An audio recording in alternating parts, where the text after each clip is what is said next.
फैसलाबाद से मोहम्मद अशफाक मुगल।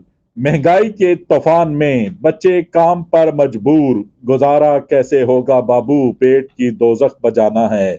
चंद बरस पहले हर घराना खुशहाल होता था। बच्चे सुबह नमाज कुरान पाक पढ़ने के बाद नाश्ता करके स्कूल जाते थे, फिर घर आकर खाना खाया, काम लिखा पढ़ा, शाम को अरबी पढ़ी, सब खुश। लेकिन फिर सियासी दाव पेच शुरू हो गए।